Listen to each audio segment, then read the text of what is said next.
అందరికీ నమస్కారం అండి. ఈరోజు మనం జిల్లెళ్ల బాలాజీ గారు రచించిన నవజీవన రాగం అనే ఓ చక్కటి కథను విందాం. ఇక కథలోకి వెళ్దాం.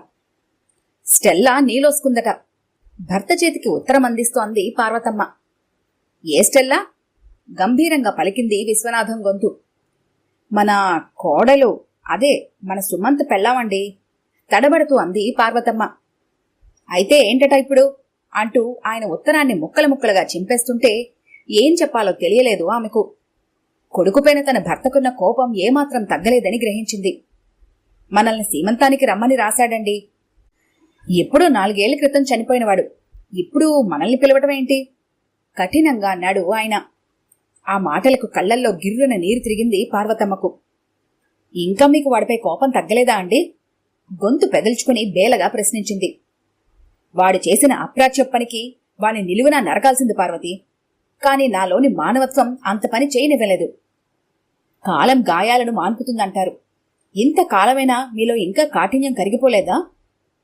10 మందిలో మనల్ని తల వంచుకునేలా చేసిన వాడిపై కాఠిన్యం కాక కరుణ ఎలా కలుగుతుందంటావు? కన్నెర్ర చేస్తూ ఎదురు ప్రశ్నించాడు ఆయన. అందుకు శిక్షగా వాడిని ఇంటి నుంచి వెళ్లగొట్టారుగా.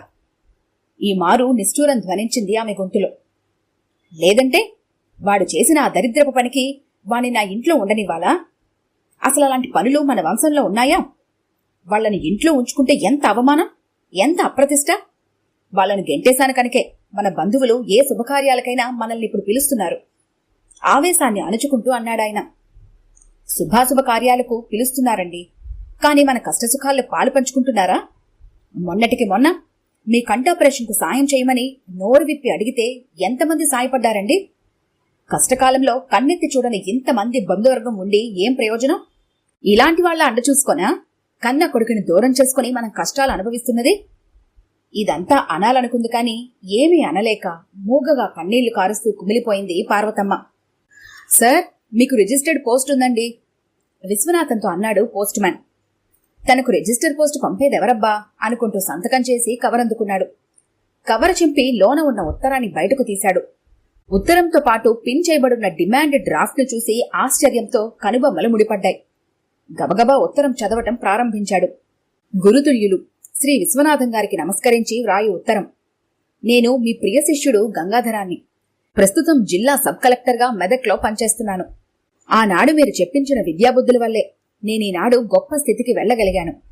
నా ఈ ఉన్నత స్థితికి కారకులైన మిమ్మల్ని సమున్నత రీతిని సత్కరించాలని ఈ 10,000 రూపాయలు డ్రాఫ్టును పంపుతున్నాను. దీన్ని మీరు నేను అభిమానంతో సమర్పించే గురుదక్షిణగా భావించి స్వీకరించవలసిందిగా మరీ మరీ కోరుతున్నాను. మరొక విషయం, మీ అబ్బాయి సుమంత్ నేను మంచి స్నేహితులం. వాడు తండ్రి కాబోతున్నాడని తెలిసి చాలా సంతోషించాను. సీమంతానికి రమ్మని నాకు ఉత్తరం రాశాడు కనుక ఆ రోజు కార్యక్రమంలో మిమ్మల్ని ప్రత్యక్షంగా కలుసుకుంటాను. అప్పటిదాకా సెలవు. ఎప్పుడూ మీ ఆశీస్సులు కోరే మీ ప్రియ శిష్యుడు గంగాధరం. తన దగ్గర చదువుకున్న వాళ్లలో ఈ పేరుగల వాళ్ళెవరా అని చాలాసేపు ఆలోచించాడు విశ్వనాథం. ఎందరు ముఖాలను గుర్తుకు తెచ్చుకుని పోల్చుకోవటానికి ప్రయత్నించాడు కాని ఎంతకు ఎవరూ ఆయన దృష్టిపథంలోకి ఆనలేదు. ఎవరో తన శిష్యుల్లో కృతజ్ఞుడైన వ్యక్తి అయి ఉంటాడని తన మనసుకు సర్ది చెప్పుకున్నాడు.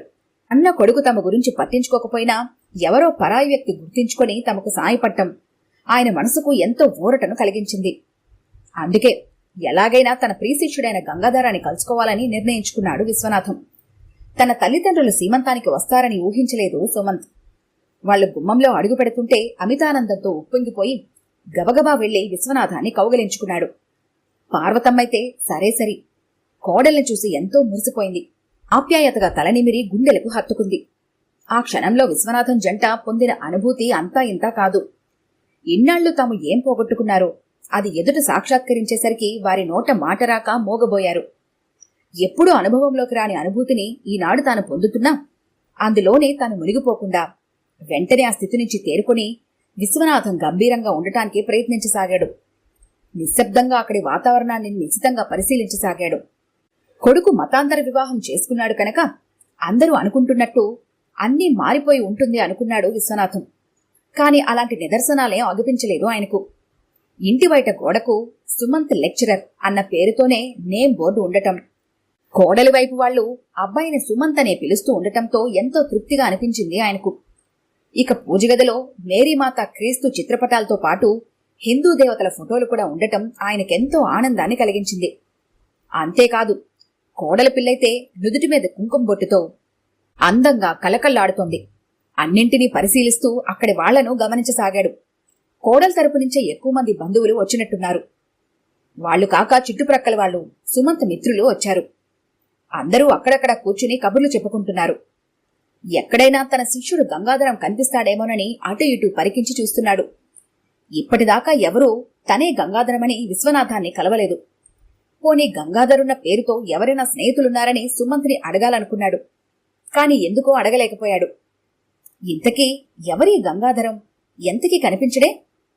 తనను ఆట పట్టించడానికి ఎవరో ఒక ఆకతాయి ఇలాంటి పని చేయలేదు కదా. అయినా డబ్బుతో ఆటలేంటి? అంతకంతకు అసహనం పెరగసాగింది ఆయనలో. ఇంతలో స్టెల్లా ఫాదర్ డేవిడ్ విశ్వనాథం దగ్గరికి వచ్చి, మీరు సుమంత్ ఫాదర్ కదూ? Very glad to meet you. మీరీ ఫంక్షన్కి వచ్చినందుకు మాకెంతో హ్యాపీగా ఉంది అంటూ విశ్వనాథం చేతిని అందుకొని మెల్లగా నొక్కి వదిలాడు.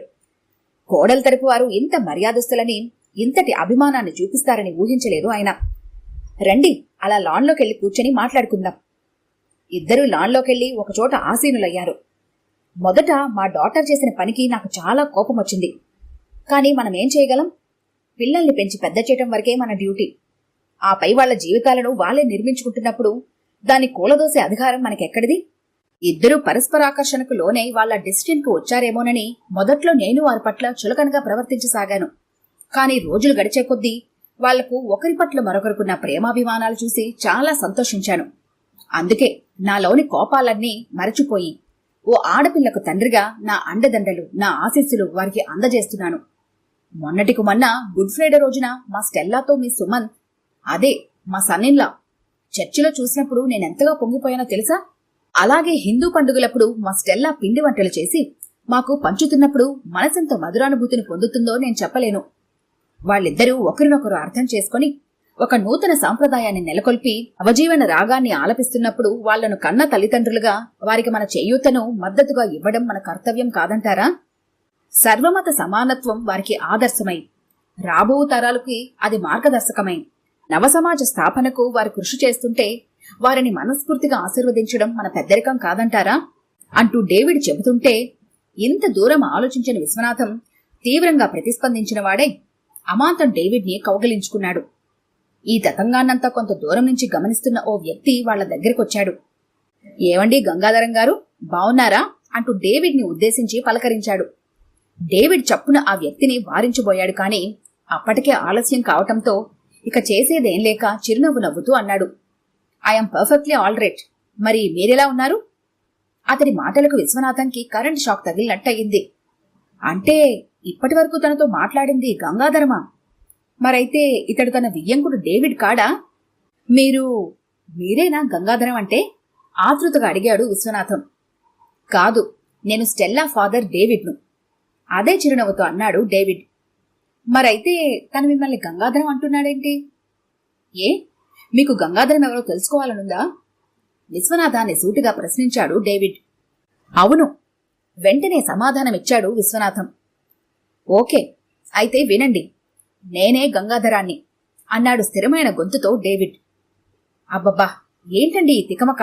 నాకేం అర్థం కావటం లేదు. ఇందులో తికమకేం లేదు విశ్వనాథం గారు. ఓ రోజు మీ అబ్బాయి సుమంత్ నా దగ్గరికొచ్చి, అంకుల్, మొదటి ప్రసవం కనుక స్టెల్లాకు సీమంతం చేయాలి అనుకుంటున్నాను. ఈ సమయంలో మా అమ్మానాన్నల దగ్గరుండి ఆశీర్వదిస్తే ఎంత బావుంటుంది. కానీ నాన్నగారు ఇక్కడికి రావటానికి ససేమిరా ఒప్పుకోరు. ఆయన పట్టుదల ఎటువంటిదో నాకు చిన్నప్పటి నుండి తెలుసు అంటూ ఎంతగానో బాధపడ్డాడు. తల్లిదండ్రులపై అతడికున్న అభిమానాన్ని చూసి సుమంత్ కోరికను ఎలా అయినా తీర్చాలని నిర్ణయించుకున్నాను. మీ అబ్బాయి పెళ్లైన కొత్తలో అప్పటి ఆవేశంలో మీరు కన్న కొడుకును దూరం చేసుకున్నారు. కాని చేతికందిన కొడుకును దూరం చేసుకుని మీరెన్ని కష్టాలు పడుతున్నారో ఒకరిద్దరి ద్వారా తెలుసుకున్నాను. మీకెలాగైనా సాయం చేయాలి అనుకున్నాను. ఈ 7 బట్టల వ్యాపారంలో నాకు బాగానే లాభాలొచ్చాయి. అంత డబ్బు నేనేం చేసుకోను? అందుకని అందులోంచి ఓ 10,000 మీకు ఉపయోగపడుతుందని డీడీ తీసి పంపాను. ఈ ఫంక్షన్లో మిమ్మల్ని కలుసుకుంటానని రాశాను. అలాగైనా మీరిక్కడికి రావాలని ఆశించాను అంటూ ముగించాడు డేవిడ్. ఇంతకీ మీరు? అతనెవరూ ఇప్పటికీ అర్థం కాలేదు విశ్వనాథానికి. ఇంతలో స్టెల్లా అక్కడికి వచ్చింది. Daddy, dinner ready. మావయ్య, మీరు లేవాలి అంటూ వాళ్లను తొందర పెట్టింది. వీఆర్ ఆల్సో రెడీ బేబీ, వెళ్ళి అన్ని సర్దు, నీ వెనకొచ్చేస్తాం అంటూ స్టెల్లాను బయలుదేరతీశాడు డేవిడ్. ఇప్పుడైనా అర్థమైందా నేనెవరినో? అదే చిరునవ్వుతో అన్నాడు డేవిడ్. అంటే డేవిడే గంగాధరం అన్నమాట. తన ప్రియ శిష్యుడిగా అవతారమెత్తాడన్నమాట. అంతవరకు మౌనంగా ఉన్న మూడో వ్యక్తి గొంతు విప్పాడు. మిమ్మల్ని ఇబ్బంది పెట్టినందుకు మీరు మమ్మల్ని క్షమించాలి విశ్వనాథం గారు. నేను డేవిడ్ ఫ్రెండ్ జేమ్స్ను. మీరు ఇక్కడికొచ్చి ఇక్కడ పరిస్థితులు అర్థం చేసుకున్నాక మీలో కలిగిన స్పందన చూసి ఇక గంగాధరం ఎవరనేది దాచిపెట్టలేకపోయాను. మీకు ఖచ్చితంగా గంగాధరం ఎవరనేది తెలియాలి అనుకున్నాను. చెప్పేశాను. ఇక మా గంగాధరం అదే మీ శిష్యుడితో మీ స్నేహం 10 కాలాల పాటు పదిలంగా ఉంటుందిగా? ఆసక్తిగా అడిగాడు జేమ్స్. తప్పకుండా, నిండు మనసుతో అన్నాడు విశ్వనాథం. సారీ డేవిడ్, రహస్యాన్ని ఎక్కువ కాలం దాచలేకపోయాను డేవిడ్తో అన్నాడు జేమ్స్. ఇట్స్ ఆల్ రైట్, ఈ రహస్యం ఎప్పుడో ఒకప్పుడు బయటపడాల్సిందేగా. థ్యాంక్ గాడ్, అది ఇంత త్వరగా జరుగుతుంది అనుకోలేదు. జేమ్స్ చెయ్యి నొక్కుతూ చిరునవ్వుతో అన్నాడు డేవిడ్. అంతలో దూరంగా స్టెల్లా రావటం గమనించి అన్నాడు డేవిడ్. లేవండి లేవండి, బేబీ వచ్చేస్తుంది. ఇక ఏమాత్రం ఆలస్యం చేసినా మనకు చీవాట్లు డిన్నర్ ఇక్కడే వడ్డించేస్తుంది. ముగ్గురు ఆ జోక్కు హాయిగా నవ్వుతూ లోనికి దారి తీశారు. ఈ కథ కనుక మీకు నచ్చినట్లయితే లైక్ చేయండి, షేర్ చేయండి. మరిన్ని ఇంట్రెస్టింగ్ కథల కోసం మా ఛానల్ని తప్పకుండా సబ్స్క్రైబ్ చేసుకోండి.